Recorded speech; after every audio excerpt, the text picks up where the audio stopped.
That's where you got to use markers. You just lay your markers out just inside of what you got to interpret it first. You got to interpret the spot first, and then after you interpret it, then you throw your markers in relationship to where you want to make your trolling passes.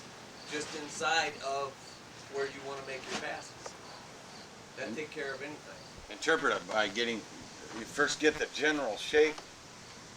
You get the general shape, and then throw your marker out on the tip of the bar, or if you find any fingers or whatever. Is that what you're saying? There's a couple ways you can get the general shape of it. You can do it with or without a lure in the water. If you got a tall weed line, John, get up here and draw it. Everybody can't fly like you do because you're a seagull. You can see that shit. give me that. I'm erasing everything you put up there. All right. Hey, I'd like to get a picture of all four of our instructors here together, being we've got the big tournaments all here actually. Do you want us, fellas? Do you want us naked or? Spoon plugger. Nobody further, I'm going to get beer. And what makes a spoon plugger that's not so good? Let's start out where John did. I don't care what lake you're on. You got to learn how to run the 500s, the 400s, and the 250s. That's your three basic lures. That's how you begin to learn how to be a good spoon plugger. First of all, you got to find a lake that you can do it on. One time I was fishing Hamilton Lake, the greatest lake in the whole world, I thought, and it had weeds down to about 15 foot, solid weeds. And I told Buck, I said, I can't troll a 500, 400, and 250. He said, get the hell off of it. The greatest lake that I ever fished. Get off of it. Why? And I didn't understand why, so I can learn. You can't learn on a lake that's got weeds from the shallows all the way out, because one of the questions he says in the book, can I fish this lake properly? There's several things that come into play when you talk about that. Weeds. Just like trees sticking up. You can't fish that stuff properly. It's difficult to fish. So leave that lake alone and go find one that you can fish. Now you can begin to learn. So learn how to contour troll the shallows first. So how do we do that? You put a 500 on, you let out a couple of colors, and you move in until you touch weeds or until you bump bottom, gradually. And then when you bump bottom, you gradually move out. And what you're doing, you're contour trolling the shallows. That will show you these bars that stick out. A lot of times you have to get a little bit deeper than that. For instance, let's say if you have a lake that's flatter than all get out and it doesn't break until it gets to 12 feet. It's going to be difficult to find a bar like that when it's so flat like this until you get to a break line of 12 feet. That once you get to that, then you're going to start seeing things. Am I making any sense at all?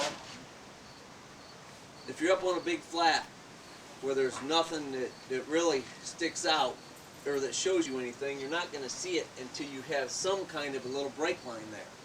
And then you're going to start to see the features that are there. So let's back up a little bit and get back to 500, 400, and 250. You've got to learn this first before you learn anything. It's just like a little child. You got to learn to walk before you can run. Once you start doing that, like John said, you throw your markers on the fingers. Maybe there's another one down here. Then you start fishing those. But once you get down below 8 to 10 feet, now you got to change. You got to make you're supposed to make straight line passes because the fish are going to react a little bit different below those depths than they are when they're in the shallows. When they're up here, you can be half-assed, you can be sloppy, and you're still going to catch them. Because once a fish gets up that shallow, he's going to be pretty active. Now, as we make these straight line passes and go to the bigger lures, now we start to learn. And you might ask, what do we learn? Well, we start to interpret things that you see. The only way you can learn is to put a lure down there on the bottom and find out what's there. That's the only way any of us can learn anything.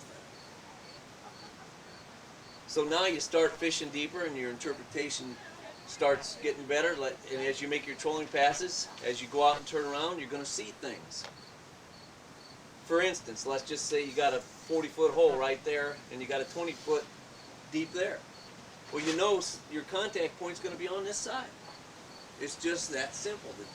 The guideline says the deepest water in the lake is the home of the fish, or the deepest water in the area being fished. In the book, Buck shows a bar in a 9-volume home study series. He shows a bar going out and he shows a 40-foot hole here and a 20-foot hole here. As you start making your passes, you're going to see, as you get out deeper, that this is only 20 foot and this is 40 foot. So your interpretation says, well, your contact point for your biggest fish in the lake is going to be somewhere around where this 40-foot hole comes in close to this bar. How do I find it? Same thing. You have 500, 400, 250. It's going to show you this bar. Throw your marker. Now you're going to make your straight line passes. As you get out deeper, you're going to notice that this is 40 foot, this is 20 foot. You can eliminate that. This is where it's at right here, somewhere right there. It's just that simple. Now let's say you go somewhere else. Now you're fishing a flatland reservoir. Let's say you got a reservoir going down here, and you got your channel going here, and then winding across here. Here's going to be your key spot, and here's going to be your key spot. Why? Because these are the only things that lead the fish to the shallows. Every good fishing spot must go all the way to the shallows. If it doesn't, the fish will eliminate it. This is no good out here because nothing exists. You have no break lines. It'd be a big flat just like that. The fish don't have anything to follow. But you also have to revert back. The deepest water will be here. The deepest water here will be somewhere in the channel, the home of the fish. Now, you do the same thing. 500, 400, 250, right on down to the deepest water. But you got to find out what is there. You got to put a lure down there and find out what's there. There's two structure situations in two different types of fishing water. Flatland reservoir and a natural lake. Now a guy goes to Lake Chickamauga. Got a side feeder stream cut. Here's the other shoreline. Take some guy from the north, puts on a 500, 400, 250, on down. Gets done fishing at the end of the day. He's got 20 little stinkers like that. He says there ain't no fish in this lake. Why? Because he's never fished there before. He doesn't know that this is a wide floodplain reservoir, and you got a delta situation out there on both sides of the old river channel. This is 60 feet deep out here. Where's the home of the fish? 60 feet. Deepest water in the lake. The channel. This is the home of the fish. In the spring, if he was trolling this or trolling back up in here, you'd probably make a pretty good catch, because that's where the fish are that time.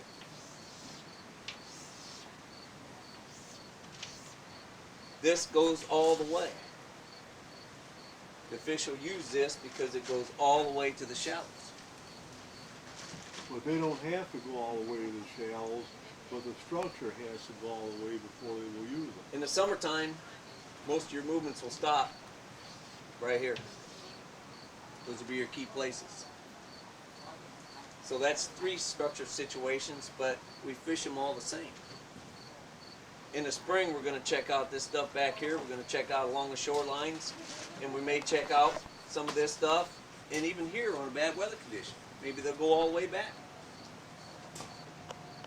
In the summertime, this is where we're going to concentrate our efforts, here and here. Again, a guy's not going to know this unless he knows what type of structure situation you got, what the season is. He has to experience all these situations. You can't just be a one-method Pete and expect to become a knowledgeable fisherman. It's just not going to happen until you get some experience under your belt. What's another one, John Boy? Let me just ask a few questions to you guys. I don't care what kind of place this is. If this is a reservoir and the flow is going this way, tell me where your sharper breaks are going to be in your deepest water. First of all, let's start the deepest water. Where's the deepest water going to be? Outside. Bends.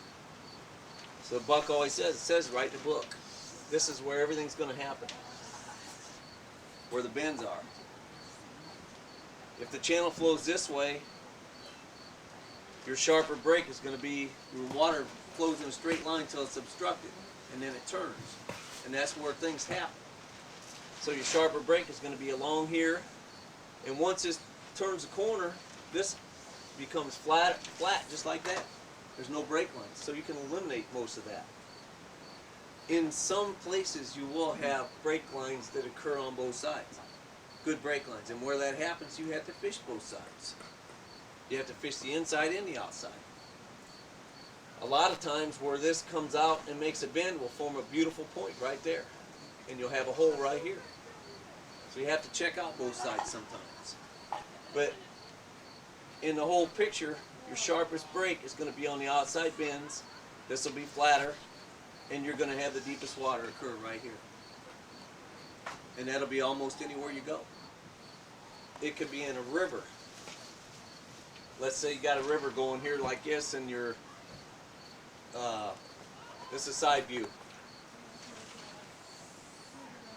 Let's say this is 10 feet deep in the river. That's all the depth you got in the channel. You could take this and cover it up with 60 foot of water now in a highland reservoir, or 70 foot of water. It doesn't change anything of this. It's all going to be the same. See what I'm saying? Your deepest waters still occur in the bends. It doesn't matter if it's in the Ausable River down here or in a highland reservoir down at Cumberland Lake. So that's something that a fisherman has to see. The outsides of those bends will be hard too, won't they? Yeah, they'll be hard and clean. Hard and clean. Is there ever a seasonal difference where they're going to be in the outside bends in the colder water months, and they might go across and use The flatter the flatter structure in the summer, I would say yes. I would say definitely yes. You could look at that in a couple of respects. Where the channel makes a bend like this,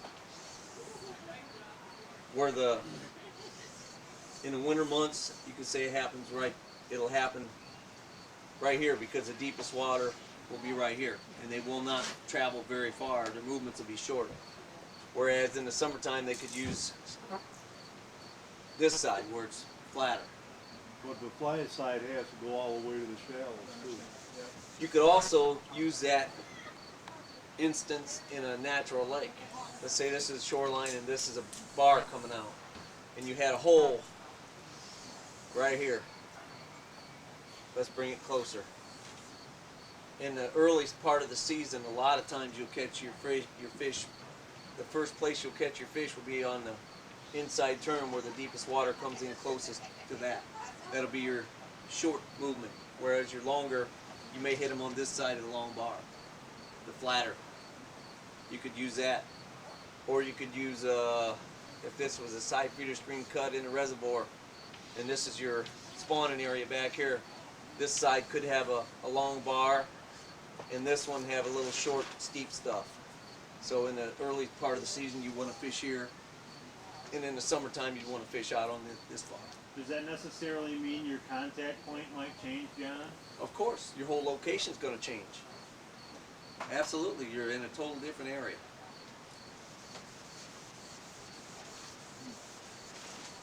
But it all reverts back to one thing: learning how to troll the shallows first, and then going from there. Your spoon plugging is a total concept for successful fishing. There's a part in the 9 volume that says it's not just learning the basic movements of fish, it's not just learning the presentation of lures, it's being able to go to a body of water, understand what type of body of water it is, know what the weather conditions have been like the last several days, observe the watercolor, and have a pretty good idea of what you're going to have to do to catch a fish. That is becoming a good spoon plugger. And you have to start somewhere, you know. There's always guys asking questions, how do I get better? How do I get better? Well, you got to fish a lot. and you gotta fish, you gotta see a lot of water. There's places that you fish that it just absolutely kills you. You lose a ton of lures, but you learn how to fish things. Down at Pickwick, there's delta situations that come up like that, and the tops of these, you try and fish the tops of these, and Ted, how many spoon plugs are you going to lose? Lots. When you get to the base of them, Everything in your tackle box. Water rocks. when you get to the base of them right here, they're clean, and you can fish them all day long. But if the fish are on top, It's a fish are on top, it's a difficult situation. But it all boils down to one thing, and that's starting in the shallows and working your way out. I believe that a spoon plugger can be taught how to troll a 500, the 400, and the 250s pretty good. And on a structured situation, be taught how to interpret what is there and go about your straight line passes. This way, all the way down, as deep as the features go. It's what lies out here in the deep water that a guy has to learn himself. I mean, it's difficult to teach a guy how to find a little spot out there that breaks the contact point is not always an easy thing to find for the guys that don't have a lot of experience. But it's all the same. Everything we talked about right here. A fish is the same no matter what. He reacts to the weather and water conditions. He has no choice. In our presentation of lures, we do everything the same. Every time. It's just knowing what kind of body or water you're on, and your interpretation is what's always going to get better. It's an important observation that you and I can make in our fishing. Number one, the most important thing. If you're fishing a lake that has zero weed line, that has good watercolor, the movements of the fish is going to come shallower. There's going to be most of the time more fish to catch. If you get into a school, David and I was talking a little bit ago. Let's say, for instance, you're fishing Hess Lake. Make it real simple. Dark yellow green, just like his chalkboard. And you got a break line out there at 10.5 feet, 10, 11 feet. That's not very deep. When a fish move up that shallow or up here at 7 foot, those fish are not very hard to catch. And if you hit a 5-pound bass right there, on, let's say he's on the end of this finger right there, and you make a pass across here, bang, you get a 5-pound bass. There is nothing to keep you from putting an anchor down right there, making your cast with a spoon plug and walking that baby through that school of fish and catching one of these, buddy. Catching a stringer full of big bass. Now, let's change this situation. Let's make a 15-foot tall weed line in clear water. What are you going to do if you catch a 4-pound bass right there? Join vertical jail. You're going to do what? Trolling the spoon plug, Yeah. is that how you came? Yeah. You're trolling this same bar right here. Now it's got 15-foot weed line. There's only one thing you can do. What are you going to do? How many of your casts, when you anchor up here and you cast out here, how many of them are going to hit that spot? You can't. It's a lot more difficult because this is in your way. So when you go to a lake and you look at the watercolor and you launch your boat, you might as well forget about getting into this school of fish right here because it ain't likely to happen. Let's say you do get into a school of 5-pound bass right there, and you're anchored up here and you cast out a jump, or you're anchored at the edge, wherever you have to anchor to present your lures to get to that spot. You're only going to catch 5, 6 fish out of that spot with a jump type lure. You can't keep them in a frenzy like you can with a spoon plug. So remember, the next time you launch your boat in a clear water lake that's got a deep weed line, you've done eliminated your catch, your big catches right off the bat for most of the time. There's not enough lakes that exist with watercolor like this, the dark yellow greens around here. So for a lot of the time, we're faced with tougher conditions than what you'd have on a Hess Lake. So you have to, this is one reason why we have to get better in our interpretation, in our fishing, in our casting, and the whole ball of wax. And that's what we strive for all the time, to get better. Is that right, John? Look what happens today. You know, the whole bunch of us. If you look, you got about 25 tails between your legs right now. You know, so we just have to suck it up and realize what happened and try and learn by it. A lot of times when there's no movement of fish, we have to settle for stragglers, and that's what happened today.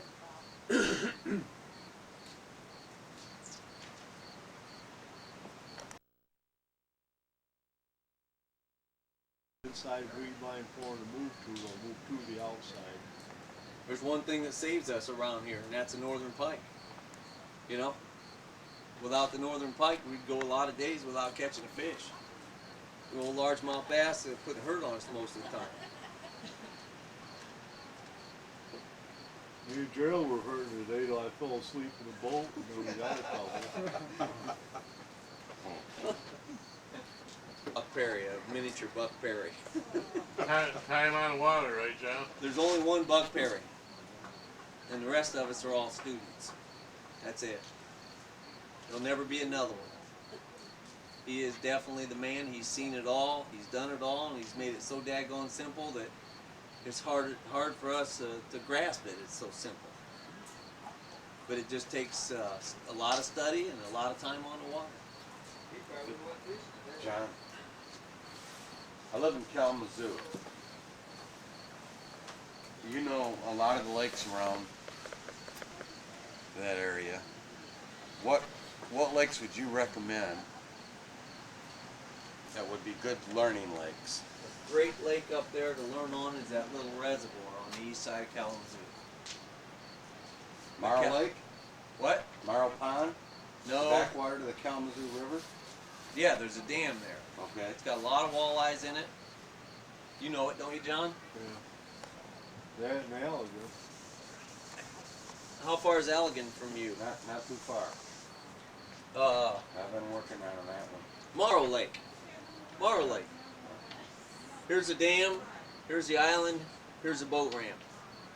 Here's your fishing water right here. Here's your overflow on the dam. Here's your riprap.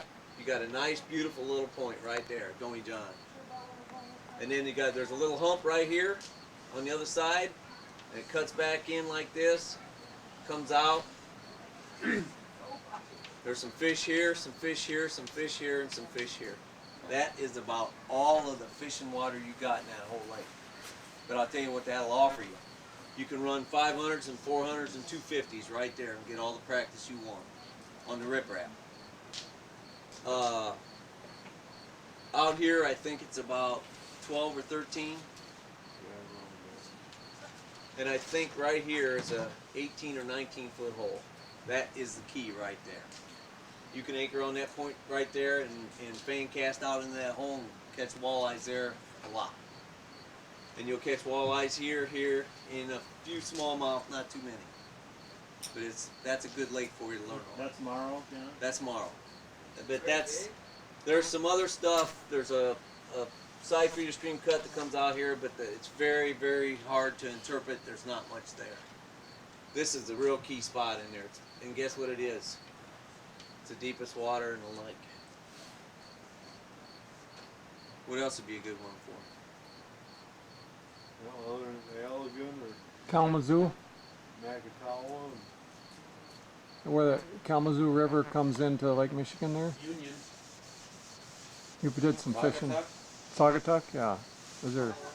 How about Bankston Lake? Oh no. 28-foot weed line? Oh, jeez. How far are you from Barton Lake? Banks and Lakes on Yeah. Barton's not too far. That thing's full of mustard. That's got a good population of northerns in it. Okay. If you like, I mean, a real good population. That's But- got good color to it? No, it's not got too good a color, but Sometimes if yeah, it gets a blue one. yeah, it gets an algae bloom in the summertime. Thorn Apple's got some good stuff in it. Thorn apple's a good one. Okay. How far are you from that? Well, it's not too far either. Jordan Lake used to be a good one. It used to be a great one, but it's cleared up, hasn't it, Chase? No, They killed it they too. put the didn't kill to it a couple of years, but last year. I think, didn't I hear that somebody just caught the state record northern muskie out of thornapple in the last year or so? Did I hear that, Dale? I think that's right. Yep. There's some giants in there. We've seen muskies in there That was like, what, 38 or something like that? pushing 5 feet. I mean, they're giants. Denny had a big one in there. I was with him when Were you really? he was almost thrown up in the back of his boat too. The mistake I Bit him made off, bit off an 800. for years, That's what we get with not running a leader. after learning a little bit about spoon plugging, was fishing all these weedy lakes and just fighting it all the time. And instead of learning it the right way, going with lakes with color in it and trolling the shallows, you're out there trying to stack lures on a weed line, and if you haven't had that much experience, it's damn near impossible. That's a killer. It's hard for a person to. It gets very frustrating. Do you know what though? If you learn how to move into a cabbage line, stack lures on it, tick the cabbage, and move out, move in, tick it, and move out. And you go down south these reservoirs, and that touching and ticking the bottom of the stuff ain't nothing but a piece of cake. There ain't nothing to it. It's just great. But you try and tick these weeds out here, that's another story. You can't though. That's like man-made material. You know, you can't get through there. Right. It's like somebody's laundry down there. Hey, I haven't got the experience these guys have, so I'm still screwing up. I was on Sage Lake today. I don't know whether any of you have ever been there. I don't recommend it. It's a fairly clear, tannic colored lake. A lot of weed. Weeds go to 18 feet. Normally you wouldn't even unload your boat, but we were there, and by golly, Keith and I were going to fish it. Anyway, John touched on this point a little bit, and I'll show you how I screwed up. We didn't have a map of the lake. I looked at Jeff's map a little bit this morning, and I didn't remember much about it. So I kind of had to figure things out for myself. I was going down this weed line with a 250, and all of a sudden it turned out, and we hit a long bar that went way out in the lake. It was a pretty sharp bar, and then went on down the lake. This was all 18 feet, the edge of the weed line. Found a real good break line at 26 feet. Dropped from 24 to 26 feet. Real nice, beautiful break line. Hard, real nice. This thing's extended on out for a long ways and broke into 36 feet of water. It's 36 out here, 36 here. Worked this bar over pretty good. There was a bit of a finger off the side of this. We caught a couple of northern right there, caught one off the end, all small stuff. And we found that the break lines were a lot sharper on this side than they were on this side. This side it was pretty flat. And I told Keith that this is the best side of this bar. But I didn't really know how good it was until we were going around, and I said, Keith, we're never going to get this lake figured out if we don't get on down the lake. So we were trolling around here at 26 feet. We quit about right there, and I started heading off down the lake. 50-foot hole right there. Never saw it. Never got down far enough. So even though this broke into 36 feet out here, this is probably the contact point up in here. You know, Terry's mentioned that a few times. John just went over it a little bit when he was talking about a couple of those holes. You know, we get to thinking that things are like in the book, that the deep water is always out off the end of these bars. And especially on a bar like that, you'd think as sharp as this broke from from about 24 feet to 36 feet, that has got to be the spot. And I don't think it is. I think I didn't have a chance to sit down and really go through this, but your contact point on this is bound to be in there somewhere. Doesn't the So- book say too, Ted, that your interpretation should start from the deep water? That's right. And that's And, something and, that and I when I miss was a making lot. straight line passes off this, I was missing this hole.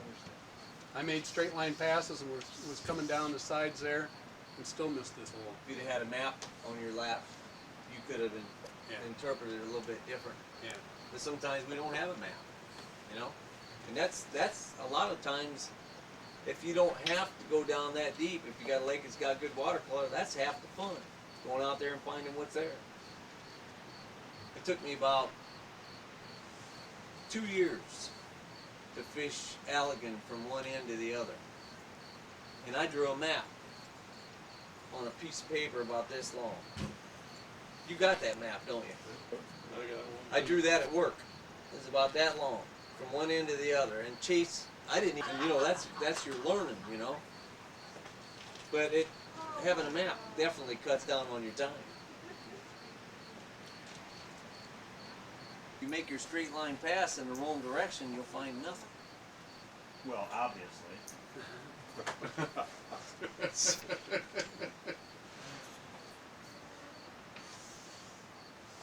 This is the shoreline. I hope this is the one you're talking about. This the one you're talking about?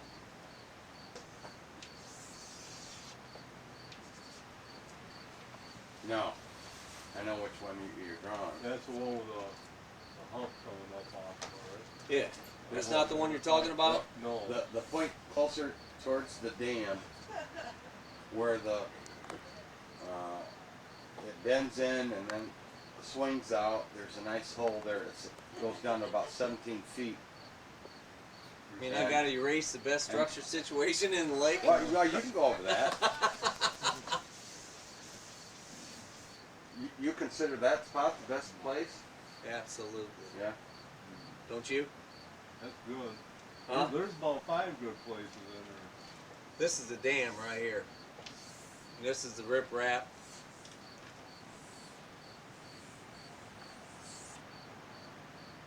I spent an awful lot of time on that. Yep. I gotta figure out where I am.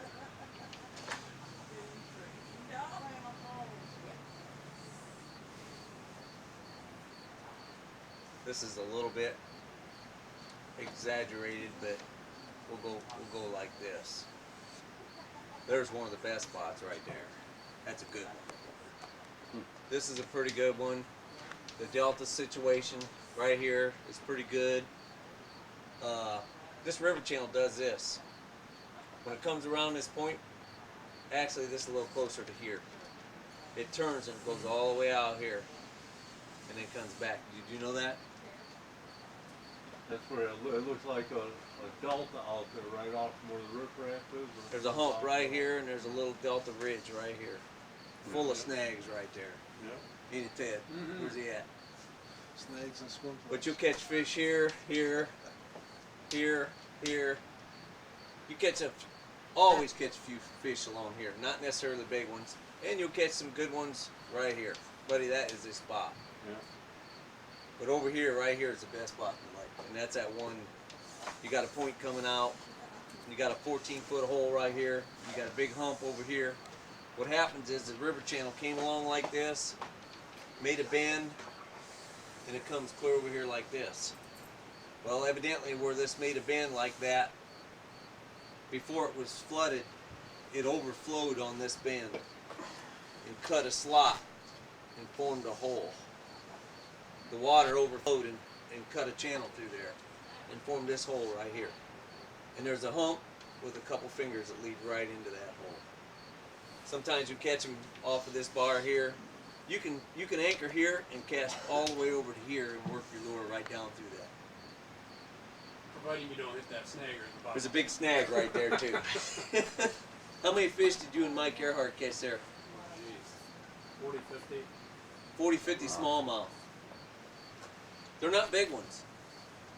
I think either I misinterpreted you or whatever, but on that, before you erase that whole thing down in here, yeah, right here, off of that point where that swings out from the shore, this actually goes more like, there's an angle there and there's a bunch of rocks, and it starts to be a flat up in here.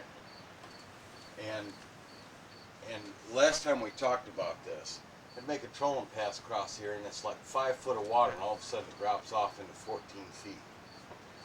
And I was picking up walleyes clear out here, and I couldn't understand why I was getting walleyes out here, and the lure is running at probably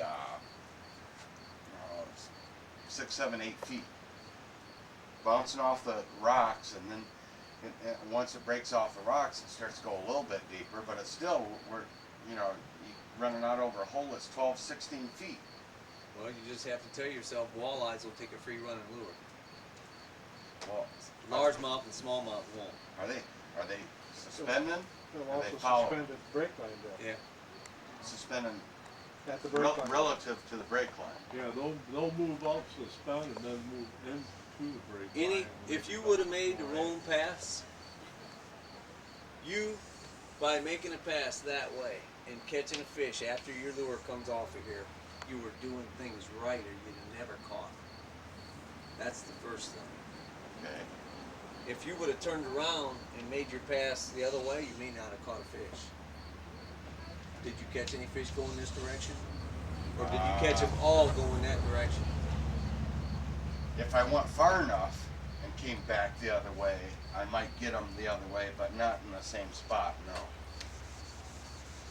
Allegan is a series of this. And what happens in Allegan,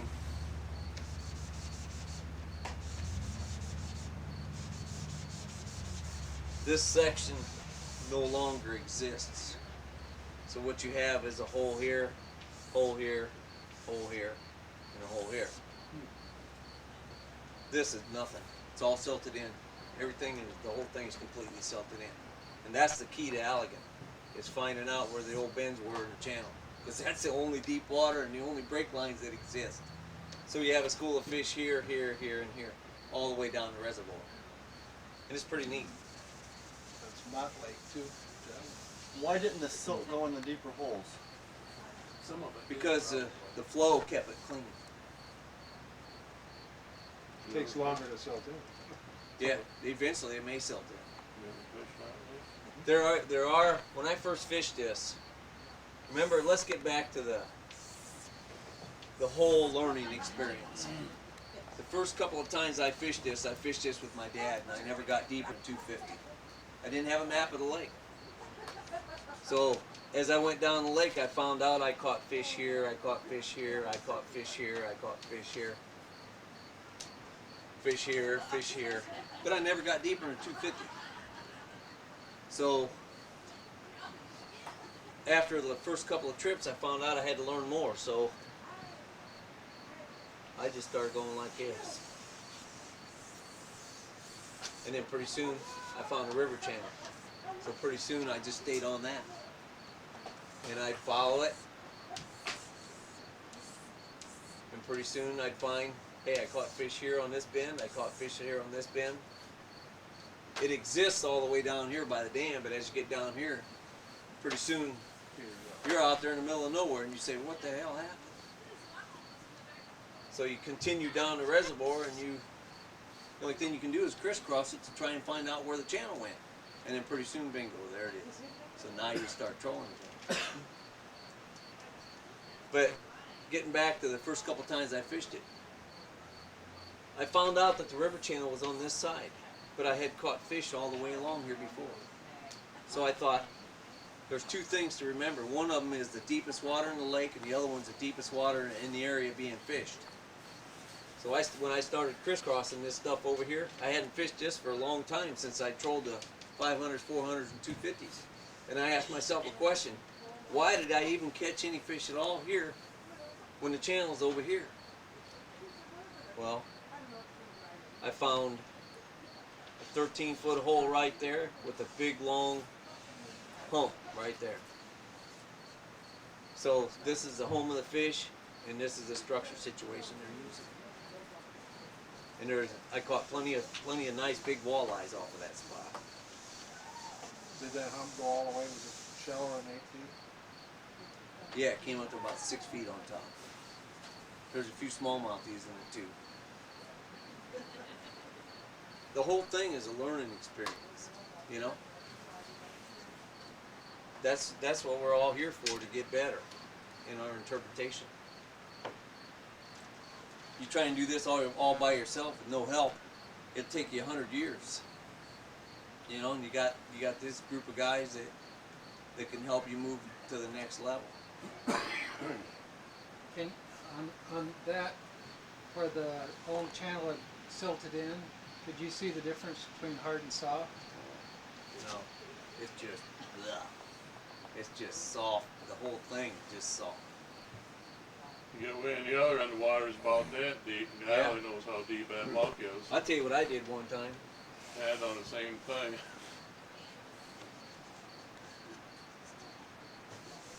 After Chase gave me a map of this thing,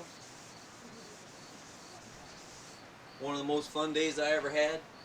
At one point, there's a bridge, and this thing goes like this, and then you got a big shallow bay here, and you drive right by her. In the old river channel, the map that Chase gave me comes like this, and it shows it going like this. You call that the well right in there. And Deb and I come down to about here one day, and I'm trolling down here, and I got to about right here, and next thing I know, I got mud boiling all over, and I'm in water this deep. So I back up, and I go back here, and I look at my map, and it shows the river channel hitting there and making a bend. So I thought, well, I'll move over a little bit. And I moved over to about here, and then same thing. I ended up in water about this deep. And I'm pushing my way off, and I thought, that channel's got to be here. Well, I tried and tried and tried, and I couldn't get through there. I thought, this thing goes further, I just can't get through here, so I didn't do it. About 2 trips later, I'm trying to do this again, and I'm up on the mud flats again, and I look, and there's a pontoon boat goes right through here. So I backed up, and I went right through here, and I continued to fish the reservoir, to learn the reservoir. On the way down to this, I went through a little 9-foot hole right there. It's 4 feet deep here, 4 feet deep here, and 9 feet deep right there. Ain't it, Ted? My father-in-law and I was fishing here, and I said, put on a 400 with a short line. I said, there's a 9-foot hole coming up, and I want to troll through that. Would you ever fish that with a 9-foot hole? Would you ever think there'd be any fish there? It was like June, early June. We made a pass through here, and my lure was walking the bottom, and when it came free over the 9-foot hole, I got about a 5-pound walleye. That's that hole that stump is right up river from it. You got the next hole up. That's the next hole up. And I said, boy, that's something. Let's do that again. So instead of turning around, or instead of making another pass, I turned around and I made the same pass again. Come walking, as soon as my lure come free, I had another. I looked at my father-in-law and said, you know what, we better anchor here. So I anchored right about here, off to the side. I threw a 200 out across here, started walking and got the edge of that hole and just stopped. Sit there and just hammered the walleyes with a cast of 200. I think Ted and I went up there the next day and did about the same thing. What happened was, after they quit, we put on a jump type lure and got the jump type lure to get down in the hole and just continued to catch them. But what it was, as the walleyes spawn up here, and as they migrate back down towards the dam, they use these holes. They'll be there for a while. Next thing you know, they'll be in this one, and they'll be in this one. You can follow them all summer long. And in the summer, they'll be up by the dam. And it's just the neatest, most fun spot there is. Then the next spot, you drop into a hole right here. This side is nothing.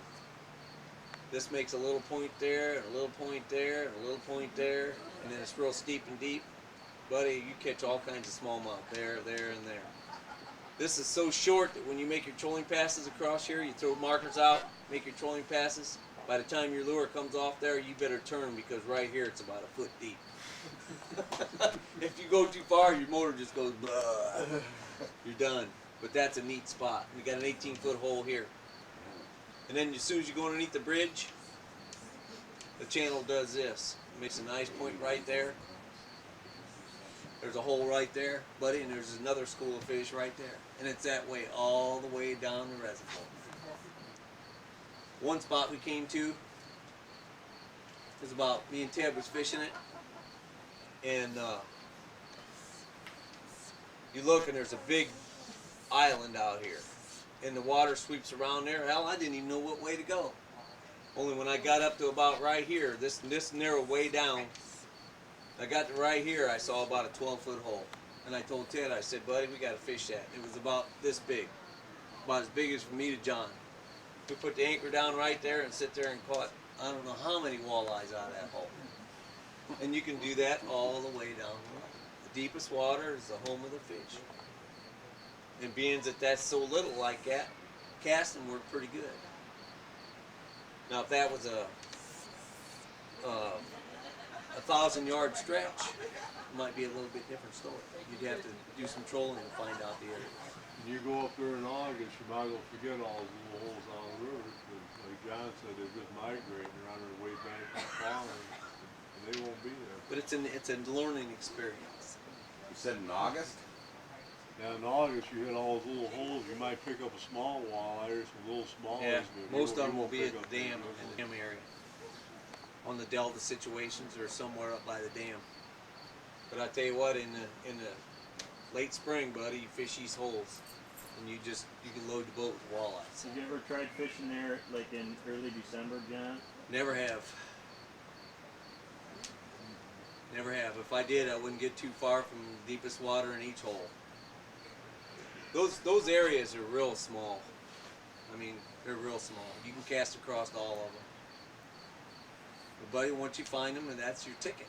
You get any big ones out of it? Big walleyes, yes. Yeah, Lance got a 30-incher one day, didn't he? It was a banger. We got a couple that day.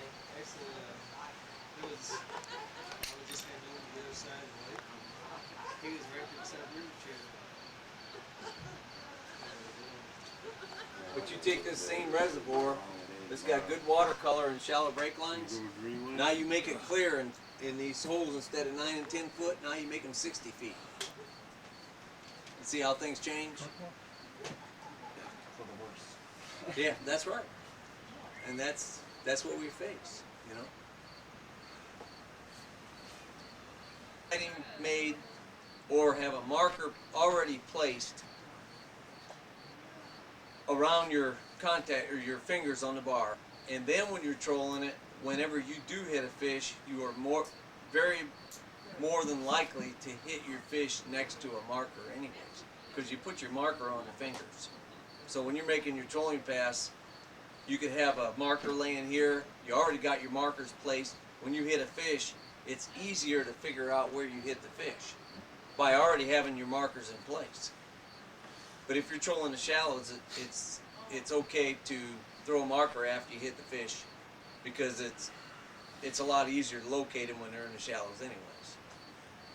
But if you know what the structure situation is and you have your markers placed, one here and one there, now you're making your passes. When you hit a fish, it's very likely you're going to hit a fish right next to where you got your markers placed anyways. But you can still throw another marker to ensure that you do know where the fish are. I mean, that's the key, is knowing where you hit the fish so you can load the boat afterwards, right? Everybody wants to get that big stringer of fish. Just like Gerald got him in a boat, he throws a marker. Every time he throws it off the wrong fucking side. Well, that happens. Always know where you are on the water. If you know where you are on the water, if you know what you got in front of you when you're fishing it, when you hit a fish, you already know where that fish was.